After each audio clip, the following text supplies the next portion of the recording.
Hello everyone, welcome to सावरिया classes. आज हम पढ़ने वाले हैं chapter 2, risk management.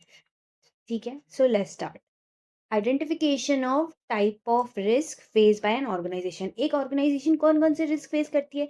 Strategic risk, compliance risk, operational risk और financial risk. So let's start.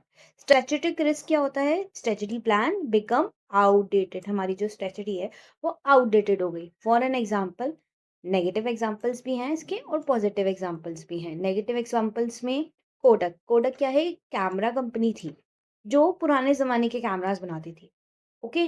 और उन्होंने अपनी स्ट्रेटजी को चेंज ही नहीं किया। मतलब चेंज को एक्सेप्ट ही नहीं किया। ओके। जैसे नोकिया, कीपैड फोन्स आते थे, उसने कभी स्क्रीन उस पे आने की सोची ही नहीं। भाई मैं स्क्रीन फोन्स बनाऊं, उसने कभी सोचा ही नहीं, तो उसने चेंज को अडॉप्ट ही नहीं किया। इसलिए उसकी स्ट्रेटजी क्या हो गई? आउटडेटेड हो गई। और पॉजिटिव एग्जांपल किसका है? जेरोक्स का। जेरोक्स ने क्या किया? लेजर प्रिंटिंग लाई, तो उसने वो चीज अडॉप्ट करी। ओके। तो स्ट्रेटेजिक रिस्क क्या हुआ? उसके कम हो गया। नाउ कंप्लायंस रिस्क क्या होते हैं? कंप्लायंस रिस्क, हम कोई भी लॉज एंड रेगुलेशन फॉलो नहीं करते हैं तो हमारे ऊपर क्या हो सकती है? पेनल्टीज लग सकती है।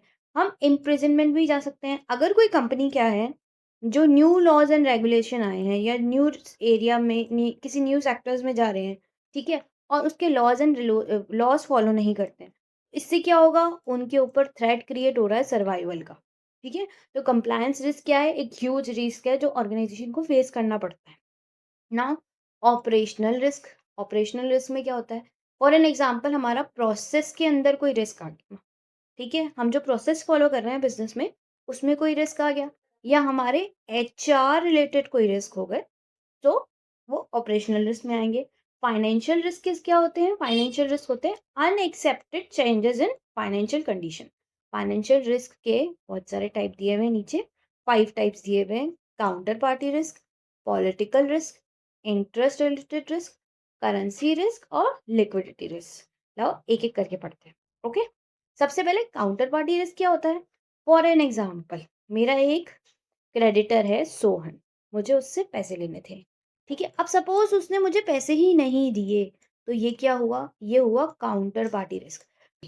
हिंट्स क्या है? हमें कैसे पता चलेगा कि काउंटर पार्टी रिस्क अराइज हो रहा है?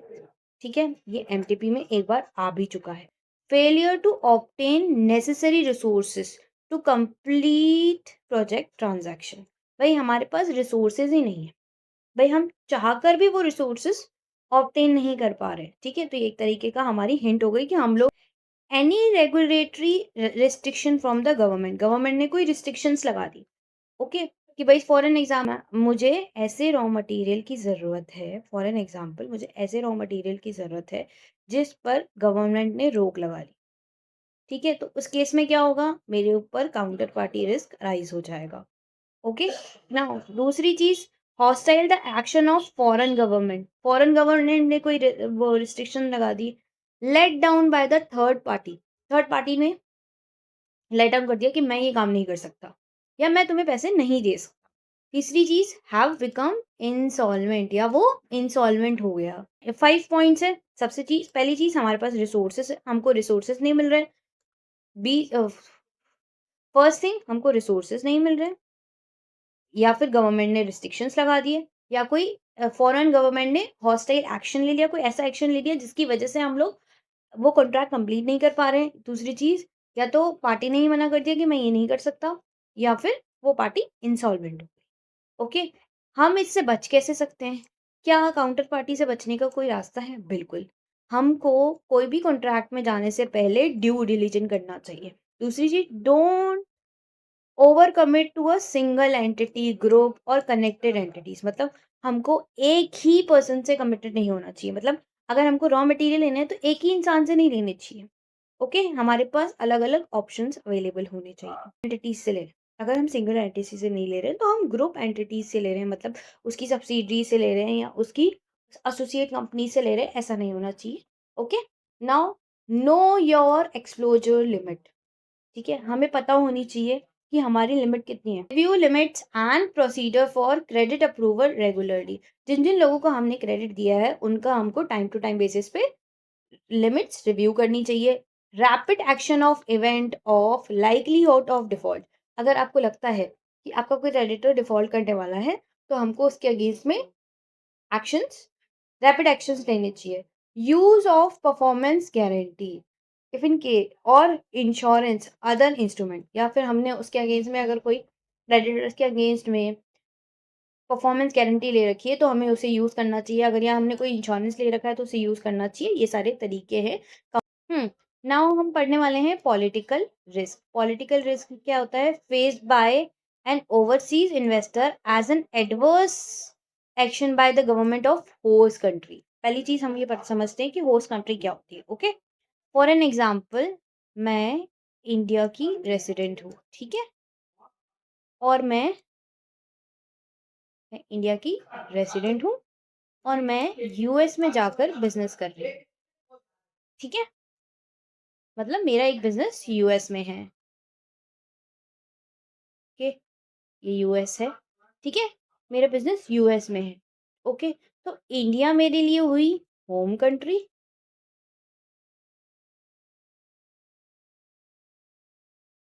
और यूएस मेरे लिए हुई host country,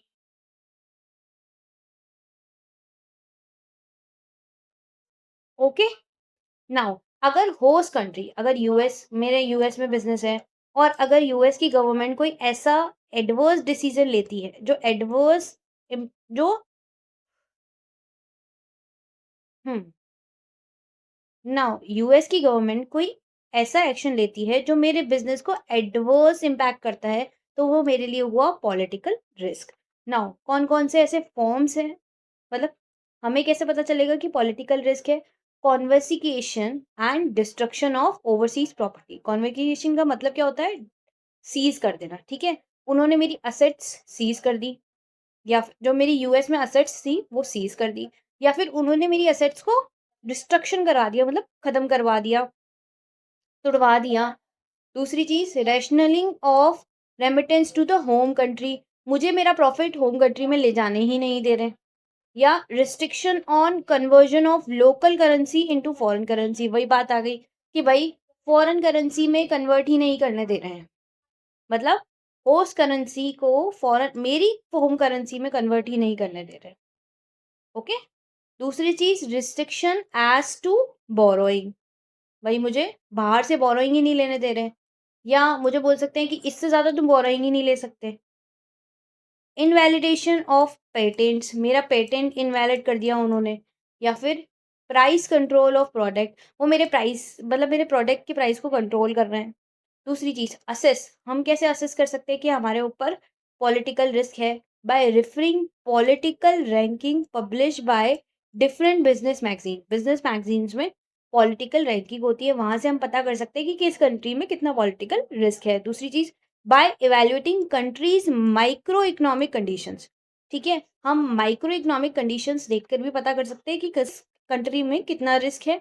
bye analysing popularity of current government and assess their stability, कि हम ये देख सकते हैं कि जो करंट गवर्नमेंट है वो कितनी पॉपुलर है, और दूसरी चीज उसकी स्टेबिलिटी कितनी है, कि भाई वो आने वाले कितने टाइम पीरियड तक रूलिंग में रहेगी। By taking advice from the embassies of the home countries in the host countries. Local sourcing करो, मतलब लोकल रॉ मटेरियल खरीदो, लोकल लेबर होने चाहिए तुम्हारे पास। दूसरी चीज, एंटरिंग इनटू जेवीज, ठीक है? जॉइंट वेंचर्स में जाओ, लोकल फाइनेंसिंग लो, प्रायर नेगोशिएशन, पहले ही नेगोशिएशन कर लो गवर्नमेंट से, ओके? तो क्या होगा? ये सारी प्रॉब्लम्स क्रिएट नहीं होगी। Now interest rate risk, interest जो होते हैं वो दो टाइप के होते हैं, एक होते हैं फिक्स्ड, एक होते हैं फिक्स्ड। जो मतलब क्या होता है कि हमें हर साल 10% का इंटरेस्ट देना है जब तक लोन है, ओके? 10% per annum. फ्लोटिंग का मतलब क्या होता है? एज पर लिबोर जैसे चल रहा है। फिक्स्ड में रिस्क किस बात का है? अगर फ्लोटिंग रेट कम है, ठीक है, तो मुझे फिक्स्ड में ज़्यादा अमाउंट पे करना पड़ रहा है। अगर मैं फ्लोटिंग चूज़ करता, तो मेरे को फिक्स्ड जितना अमाउंट ही नहीं पे करना पड़ता, ठीक है? फॉर एन एग्ज़ाम्पल, अगर फिक्स्ड में मैं 10% दे रहा हूँ, ठीक है? और फ्लोटिंग के अकॉर्डिंग मुझे सिर्फ़ और सिर्फ़ 8% देना पड़ रहा है, ठीक है? 2% ज़्यादा इंटरेस्ट देना पड़ रहा है, ठीक है? तो ये एक तरीके से क्या हुआ? इंटरेस्ट रेट रिस्क हुआ। नाउ फ्लोटिंग में क्या होगा? अगर फ्लोटिंग रेट ज़्यादा है, फॉर एन एग्ज़ाम्पल ये रिवर्स हो जाए, ये फ्लोटिंग वाला है, ठीक है? और ये फिक्स्ड वाला है, ठीक है? मतलब फ्लोटिंग में रेट है 10% और फिक्स्ड में रेट है 8%। तो मुझे क्या ये 2% ज़्यादा देना पड़ेगा? नहीं। हम कैसे नाउ आइडेंटिफ़ाई हम कैसे आइडेंटिफ़ाई कर सकते हैं? मॉनेटरी पॉलिसी कैसी है, ठीक है? Any action by the government, जैसे उन्होंने डिमोनेटाइजेशन कर दिया हो या ऐसा कुछ कर दिया हो। इकोनॉमिक ग्रोथ कैसी है? रिलीज़ ऑफ इंडस्ट्रियल डाटा या investment by the foreign investor ने तो इन्वेस्ट नहीं कर रखा। स्टॉक मार्केट चेंजेस, मतलब ये सारे फैक्टर्स जो हैं ये इम्पैक्ट करते हैं कि फिक्स्ड रेट रहना चाहिए या फ्लोटिंग रेट रहना चाहिए। Okay, now we are moving to next, currency risk. Currency मैं इंडिया से बाहर एक्सपोर्ट कर रही हूँ, ठीक है? तो जब मैंने डेट ऑफ मेरी ट्रांजैक्शन थी ना, उस टाइम यूएस डॉलर था 85 का। ओके, नाउ जब मेरे को पैसा रिसीव हुआ, डॉलर हो गया 80 रुपीज़ का, तो मेरे को क्या हुआ, 5 रुपीज़ का नुकसान हो गया। ओके, तो ये क्या था, ये हमारा था करेंसी रिस्क, कि हम क्या कर रहे हैं, फॉरेन एक्सचेंज में डील कर रहे हैं और हमारा क्या हो रहा है, मूवमेंट हो रहा है करेंसी का। ओके, तो उसके ये पैरामीटर्स आरटीपी सितंबर 25 में भी हैं और सितंबर के पेपर में भी आए हैं 4 मार्क्स के, ठीक है? गवर्नमेंट कैसे एक्शन लेती है, नॉमिनल इंटरेस्ट रेट कैसी चल रही है, नॉमिनल इंटरेस्ट रेट और इंटरेस्ट रेट प्रायोरिटी थ्योरी, ये हम पढ़ेंगे फॉरेक्स चैप्टर में, ठीक है? तो हम लोग वहाँ समझ लेंगे, तो आपको ये याद हो जाएगा कि इंटरेस्ट पैरिटी थ्योरी भी इम्पॉर्टेंट होती है करेंसी रिस्क में। इन्फ्लेशन रेट कैसा चल रहा है, ये इसका भी कॉन्सेप्ट हम लोग फॉरेक्स में पढ़ेंगे। नेचुरल कैलामिटी अगर कोई आ जाती है तो भी हमारी करेंसी रिस्क में इम्पैक्ट पड़ता है। वॉर चल रही है, ठीक है? उस केस में भी होता है, और चेंज ऑफ गवर्नमेंट, ये सारे आपको पॉइंट्स याद करने हैं। बहुत ईज़ी पॉइंट्स है, गवर्नमेंट कोई ऐसा एक्शन एक्शन ले लेती है, interest rate priority theory, inflation rate, natural calamity आ जाती है या कोई वॉर की सिचुएशन होती है या तो गवर्नमेंट चेंज हो जाती है, उस केस में हमारे पास करेंसी रिस्क अराइज़ हो सकते हैं। लिक्विडिटी रिस्क क्या होता है? Inability to meet, liquidity risk क्या होता है? Inability to meet its liability whenever they become due. भई हमारी लायबिलिटी ड्यू है लेकिन हम उसे रीपे नहीं कर पा रहे हैं। ओके? हम समझ लेते हैं कि हमने क्या किया। 15 मिनट्स लगा दिए। हमने क्या समझा? हमने ये समझा अभी तक कि कौन-कौन से ऐसे टाइप ऑफ रिस्क हैं जो एक ऑर्गेनाइज़ेशन को फेस करने पड़ते हैं। ठीक है? तो वो 4 टाइप के रिस्क थे। First statutory risk, compliance risk, operational risk और financial risk. Okay? Now financial risk के 5 टाइप्स हैं। First type is counterparty risk, pro political risk, interest rate risk, currency risk और लिक्विडिटी रिस्क। ठीक है? और इसके बाइफिकेशंस हमने पढ़े अभी डिटेल में। Okay? Now we are moving on evaluation of financial risk. हम फाइनेंशियल रिस्क को कैसे इवैल्यूएट करते हैं? स्टेक होल्डर व्यू, अगर स्टेक होल्डर के पॉइंट ऑफ व्यू से सोचें तो इक्विटी शेयर होल्डर्स के लिए क्या है? Financial gearing, that is ratio of डेब्ट इन कैपिटल स्ट्रक्चर। मतलब ये कि एक share holder, equity share holder के पॉइंट ऑफ व्यू से अगर हम सोचेंगे तो अगर डिबेंचर्स होंगे, अगर डेट्स होंगे तो उन्हें पेमेंट पहले मिलेगी और हमें बाद में मिलेगी। ठीक है? और अगर लेंडर के पॉइंट ऑफ व्यू से सोचा जाए तो अगर हाई गियरिंग फेसेस में, ठीक है, तो ज़्यादा रिस्क होगा। क्यों? क्योंकि क्या होगा, इंटरेस्ट एंड प्रिंसिपल रीपे नहीं हो पाएगा। क्यों? उन्होंने ज़्यादा लोन्स ले रखे होंगे, तो वो हमारी पेमेंट करेंगे या नहीं करेंगे तो इसकी गारंटी नहीं है ना। तो उस केस में हम ऐसे फाइनेंशियल रिस्क इवैल्यूएट करते हैं। कंपनी के पॉइंट ऑफ व्यू से सोचें तो कंपनी के पॉइंट ऑफ व्यू से कंपनी बोरो एक्सेसिवली और lends to someone who defaults, then it can be forced to go into liquidation. मतलब for an example, XYZ company है, ठीक है? उसने क्या किया, अपने क्रेडिटर्स से लोन ले रखा है। ओके, कितने का? 1 करोड़ का, ठीक है? और उसने क्या कर दिया, आगे वो लोन अपने डेटर्स को दे दिया। ठीक है? मतलब अगर डेटर्स डूब गए तो कंपनी लिक्विडेट हो जाएगी। ठीक है? तो उसने क्या किया, बहुत एक्सेसिव लोन ले रखा है और किसी और को वो लोन प्रोवाइड करा दिया, आगे कैरी फॉरवर्ड कर दिया। ठीक है? तो अगर उसने डिफ़ॉल्ट किया तो कंपनी लिक्विडेट हो जाएगी। गवर्नमेंट के पॉइंट ऑफ व्यू से सोचें, अगर कोई बैंक फेल हो जाती है या फिर कोई फाइनेंशियल इंस्टीट्यूशन फेल हो जाता है, तो क्या हो जाएगा? पूरी society distrust. Even this risk is also include wilful defaults. भले तुमने जानबूझ मतलब विलफुल डिफॉल्टर्स कौन होते हैं? वो खुद बोलते हैं कि हमारे पास पैसा नहीं है, हम पैसा नहीं दे सकते। ठीक है? वो होते हैं विलफुल डिफॉल्टर। तो इस केस में भले चाहे कोई बैंक जो है ना विलफुल डिफॉल्टर हो जाए, भई वो खुद कह रही है कि मैं दूँगी कस्टमर्स को, तो उस केस में भी गवर्नमेंट के लिए ये एक फेलियर ही है। Okay? Can be extended to sovereign डेब्ट राइजेस में 4 मार्क्स का आ चुका है। तो now we are move on VaR. VaR क्या है? Value at risk. इससे क्या होता है? हम मेजर करते हैं risk of investment, maximum probable loss, कितना हमको मैक्सिमम लॉस हो सकता है, वो हम वार से कैलकुलेट करते हैं। Answer 2 questions. ये क्या करते हैं? ये 2 क्वेश्चन के आंसर देते हैं। क्या वर्स्ट केस ऑफ सिनेरियोज हो सकते हैं और उसमें हमको कितना लॉस हो सकता है? ये फर्स्ट अप्लाई हुआ था 1922 में न्यूयॉर्क स्टॉक एक्सचेंज में। मैम आप ये क्यों पढ़ा रहे हो? एमसीक्यू पेपर है ना, तो कभी-कभी एग्जाम में पूछा जा सकता है। Now features of war. RT MTB में क्वेश्चन आ चुका है। Components of calculation, statistical method, time zone, probability, risk control, Z score. Ma'am मुझे कुछ समझ नहीं आया, काम डाउन। ठीक है? सबसे पहले हम क्या करेंगे? वार का फॉर्मूला पढ़ेंगे और फिर मैं आपको ये सारे फीचर्स पढ़ाऊँगी। ओके? नाउ वार का फॉर्मूला कैसे होता है? वार कैलकुलेट कैसे करते हैं कि वैल्यू ऑफ इन्वेस्टमेंट कितना है? मैम वैल्यू ऑफ इन्वेस्टमेंट कितना है? अरे फॉर एन एग्ज़ाम्पल तुमने एक प्रोजेक्ट पे कितना पैसा खर्च किया है? एक कितना इन्वेस्ट कर रखा है? सपोज़ मैंने 2 करोड़ इन्वेस्ट कर रखा है, यहाँ लिखा हुआ है क्वेश्चन में देखो 2 करोड़, ठीक है? तो फॉर एन एग्ज़ाम्पल वो हमको क्वेश्चन में गिवन होगा या हमको भी पता होता है कि हमने कितना इन्वेस्ट कर रखा है, उसको हम एसडी से मल्टीप्लाई करेंगे। मैम एसडी क्या होता है? स्टैंडर्ड डेविएशन को हम लोग रिस्क भी बोलते हैं। ओके? मैम रिस्क कैसे कैलकुलेट करते हैं? मतलब स्टैंडर्ड डेविएशन कैसे कैलकुलेट करते हैं? वो आगे वाले चैप्टर्स में आएगा, वो मैं तब सिखा दूँगी। और ज़ेड स्कोर आपने फाउंडेशन में कॉन्सेप्ट पढ़ा होगा, स्टैटिकल्स में ज़ेड स्कोर के बारे में। Z score don't worry, Z score question में गिवन होगा। इफ इन केस नहीं गिवन होगा, तो हम जो इम्पोर्टेंट ज़ेड स्कोर्स हैं, वो याद कर लेंगे। ओके? नाउ उसको हम कर क्या करेंगे? रूट करेंगे टाइम इन डेज़, हम कितने डेज़ के लिए उस इन्वेस्टमेंट को लगा रहे हैं, ठीक है? एसडी परसेंटेज में कैसे कैलकुलेट करते हैं? SD multiply 100 divide investment. Now we are moving on features. अब पढ़ते हैं फीचर्स।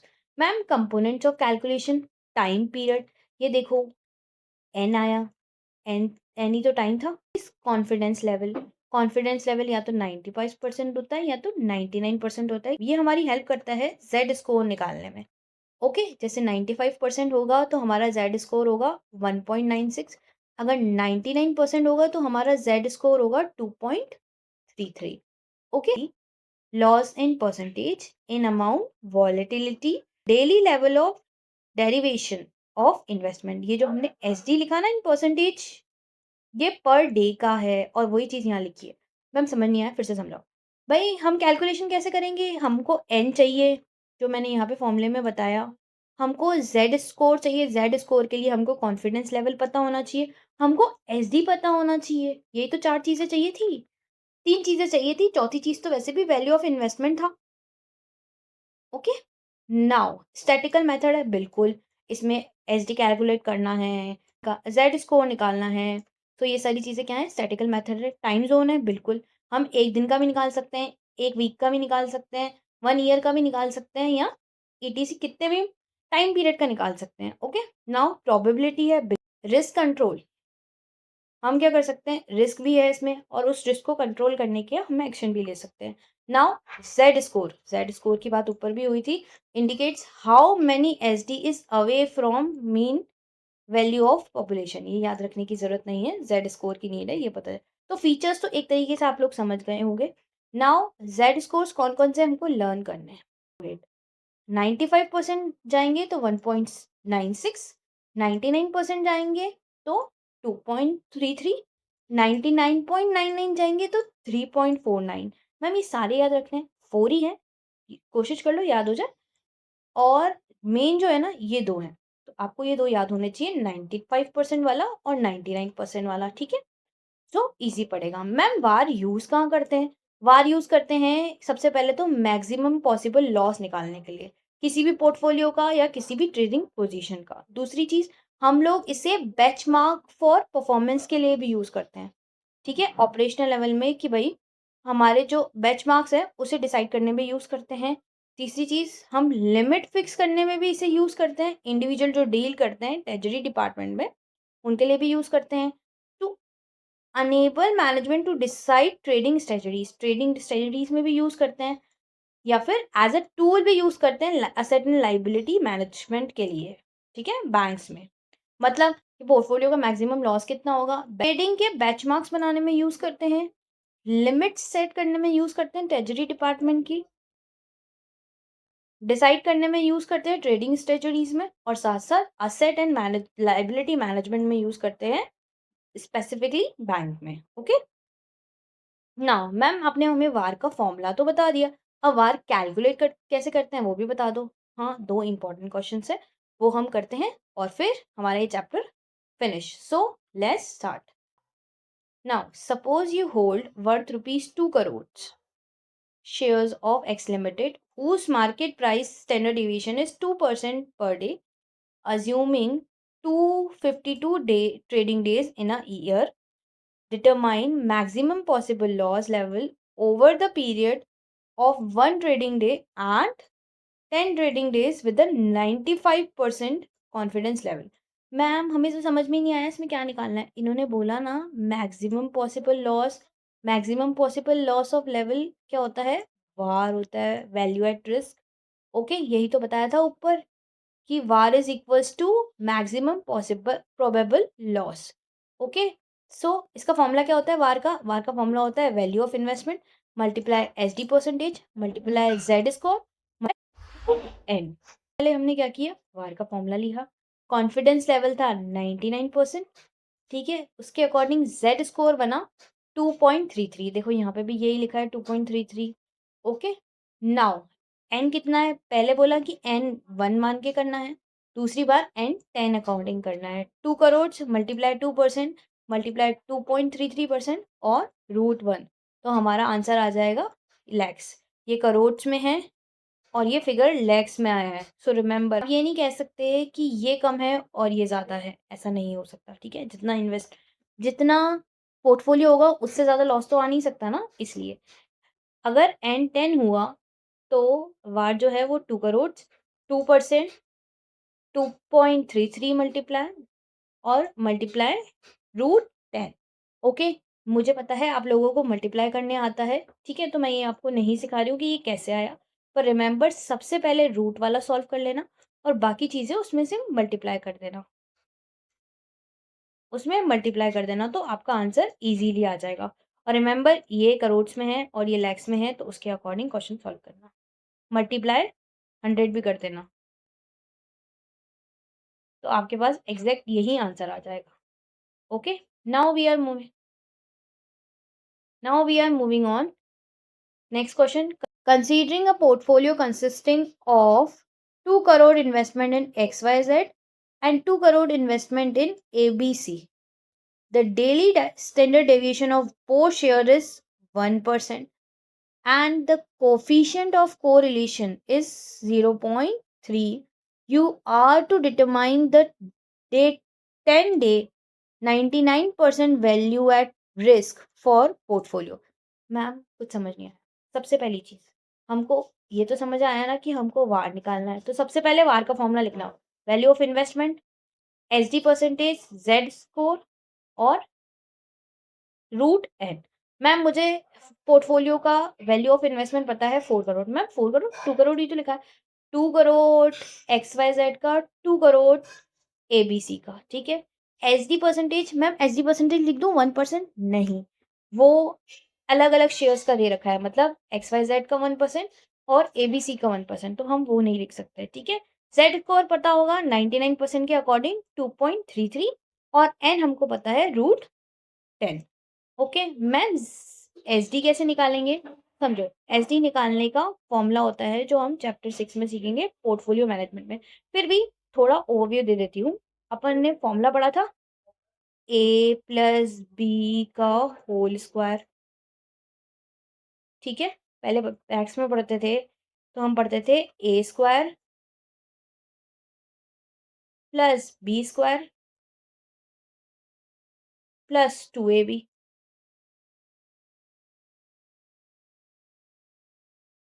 ओके, यही फ़ॉर्मूला था ना? तो यही फ़ॉर्मूला यहाँ पे निकाला है हमने पोर्टफ़ोलियो का स्टैंडर्ड डेविएशन निकालने का।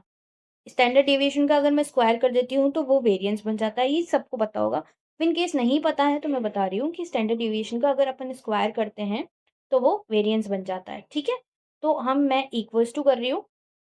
अब क्या कर रहे हैं? 2 हैं, मतलब यहाँ पे 2 सिक्योरिटीज़ है, तो ए क्या है? स्टैंडर्ड डेविएशन ऑफ ए का स्क्वायर प्लस, नहीं सॉरी, प्लस से पहले वेट ऑफ ए का स्क्वायर। वेट ऑफ की हम लोग कितना किस में इन्वेस्ट कर रहे हैं। सपोज अगर हम 4 करोड़ इन्वेस्ट कर रहे हैं तो 2 करोड़ जो हैं वो हमने ए में इन्वेस्ट किया, यानी हमने आधा ए में इन्वेस्ट किया और आधा बी में इन्वेस्ट किया, 0.5 okay. Plus standard deviation of B, ठीक है, वेट स्क्वायर ऑफ बी, ठीक है, सेम चीज़ है, वेट दोनों का सेम है। 2 करोड़ उसमें लगाए हैं, 2 करोड़ उसमें लगाए हैं, तो 0.5 का वेट है। प्लस अब लिखेंगे 2ab, है ना? 2 standard deviation of A, weight of A, मतलब समझो ये ए है पूरा और ये बी है पूरा, ओके? तो हम ए और बी दोनों चीज़ें लिख देते हैं। स्टैंडर्ड डेविएशन ऑफ बी और standard deviation of weight of B और वेट ऑफ बी। अब क्या है, इसमें एक चेंज है, इसमें जो कोफिशिएंट ऑफ कोरिलेशन लिखा है ना, तो उसे हम आर से डिनोट करते हैं इस फॉर्मूले में, और इस फॉर्मूले में बस ये कोफिशिएंट ऑफ ए और बी का ही फर्क है, ओके? ये हम इसके अंदर एक्स्ट्रा मल्टीप्लाई करते हैं और हमारा फॉर्मूला बन जाता है वेरिएंस ऑफ पोर्टफोलियो का, ओके? अब ये जो फॉर्मूला बना ना, इस फॉर्मूले में ही ये और ये फॉर्मूला सेम है, देखो, बस यहाँ पे स्क्वायर लिखा था तो वो स्क्वायर काट के हमने यहाँ पे रूट लगा दिया, बाकी फॉर्मूला एग्जिस्टेंस है, ये आर होना चाहिए, okay? This is R, coefficient of correlation R होता है, ठीक है? ये आर होना चाहिए, गलती से मिसप्लेस हो गया तो ये सही कर लेना, ठीक है? नाउ स्टैंडर्ड डेविएशन कितना दे रखा था? 1, 1 का स्क्वायर 1 ही होता है। वेट कितना बताया मैंने? फॉर एन एग्जांपल मैंने आपको बताया ना कि भाई 4 करोड़ का टोटल इन्वेस्टमेंट था, उसमें से 2 करोड़ हमने लगा रखे हैं एक्स में, ठीक है? तो 0.5 हुआ, 0.5 का स्क्वायर, फिर स्टैंडर्ड डेविएशन ऑफ बी भी एक ही 1 1 ही दे रखा है, फिर वेट भी 0.5 होगा। भाई अगर मैंने एक इन्वेस्टमेंट में 0.5 लगा रखा है तो दूसरे में 1 माइनस 0.5 करूँगी तो 0.5 ही आएगा। ओके? इसमें भी मैंने 0.5 लगा रखा है और बाकी वो चीज़ 2 मल्टीप्लाई 1 मल्टीप्लाई 0.5 1 मल्टीप्लाई 0.5 और ये आर का मैंने लिख दिया 0.3, ओके? तो मेरे पास ये आ गया किसका? एसडी का परसेंटेज, वो मैंने यहाँ पुट किया और सबको मल्टीप्लाई करके आंसर निकाल लिया। रिमेंबर सबसे पहले रूट वाली चीज़ सॉल्व करनी है, उसके बाद उसमें ये चीज़ें मल्टीप्लाई कर देनी है। इसी के साथ ये चैप्टर हो गया फिनिश। नाउ अब हम क्या करेंगे? फिनिश। जैसे हमने फर्स्ट चैप्टर के अंदर उसे रिवर्स पढ़ा था, वैसे इस चैप्टर को भी हम एक बार रिवर्स पढ़ेंगे, 5 मिनट लगेंगे एक्स्ट्रा। पर क्या होगा, हमें वो चैप्टर अच्छे से आ जाएगा। इफ़ इन केस अगर आगे कभी आपको ये चैप्टर रिवाइज़ करना है तो आपको अराउंड 5 टू 10 मिनट्स लगेंगे और वो चैप्टर रिवाइज़ हो जाएगा, ठीक है? तो हमने क्या किया इस चैप्टर में, सबसे पहले हम रिवर्स पढ़ते हैं, जभी भी रिवीजन करते हैं रिवर्स रिवीजन करते हैं, ठीक है? तो हमने क्या किया, हमने सबसे एंड में वार पढ़ा। वार, ओके, वार क्या होता है? Measure of risk of investment, ठीक है?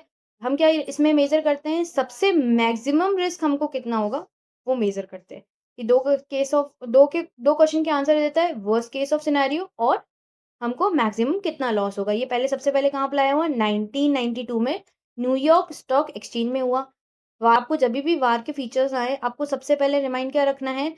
वार का formula, value of investment multiply standard deviation multiply Z square और मल्टीप्लाई रूट एन, ठीक है?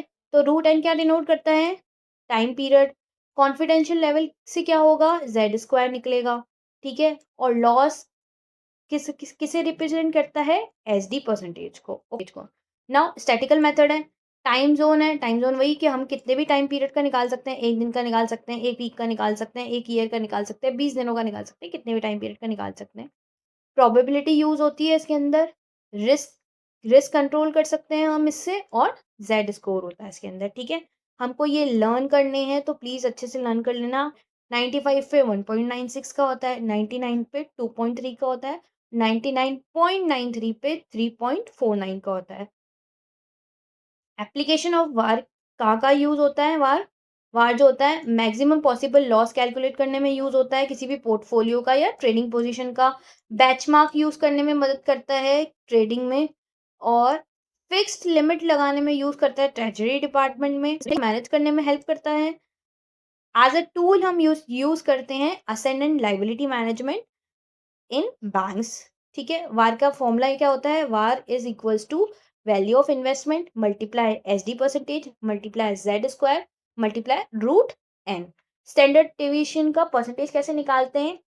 SD multiply 100 divide investment. Okay, book के क्वेश्चन सॉल्व किए थे हमने और बहुत इजीली सॉल्व कर लिए थे। मैं फिर बता देती हूँ, कॉन्सेप्ट सिर्फ यही है कि हम क्या करेंगे, सबसे पहले रूट का सॉल्व करेंगे और फिर उसके अंदर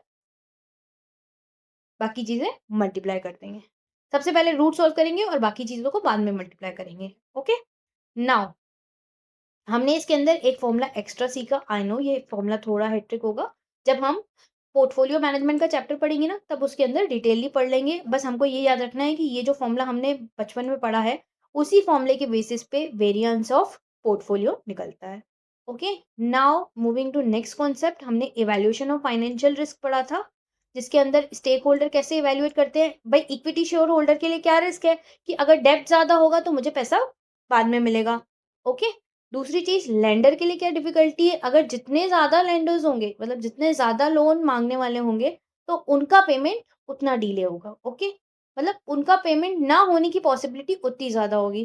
कंपनी व्यू, कंपनी के पॉइंट ऑफ व्यू से क्या बुरा है, अगर कंपनी किसी से लोन लेती है, एक्सेसिवली लोन लेके किसी और को लोन दे देती है और वो डिफ़ॉल्ट कर देता है, तो कंपनी की लिक्विडेशन के चांसेस बढ़ जाते हैं। गवर्नमेंट के लिए क्या है, अगर कोई बैंक डिफ़ॉल्ट हो जाती है, तो गवर्नमेंट के लिए क्या है, डिफिकल्ट सिचुएशन है। इसके अंदर विलफुल डिफॉल्टर बैंक्स भी आते हैं।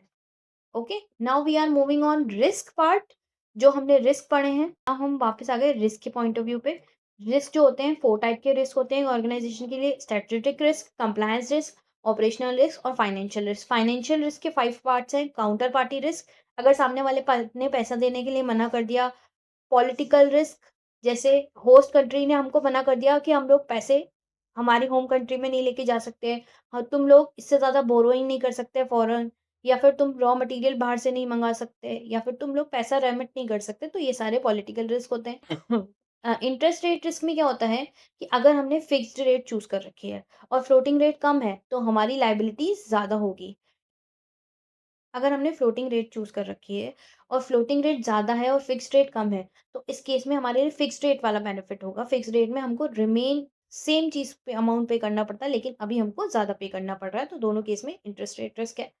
दूसरी चीज़ करेंसी रिस्क क्या होती है कि हमारे को फॉरेक्स का रिस्क चेंजेस होता है। अगर इम्पोर्ट और एक्सपोर्ट करते हैं और उसमें कोई चेंजेस आ जाते हैं फॉरेक्स रेट में, तो हमको रिस्क बेयर करना पड़ता है। दूसरी लिक्विडिटी रिस्क क्या होता है, हम लोग क्या होते हैं, लाइबिलिटी ड्यू हो जाती है पर लेकिन पे नहीं कर पाते। ठीक है, इसके कुछ पैरामीटर्स हैं, कुछ हिंट्स हैं, ये हम लोग जो हमने पहले ही डिस्कस कर लिए, जो नॉर्मल। Thank you.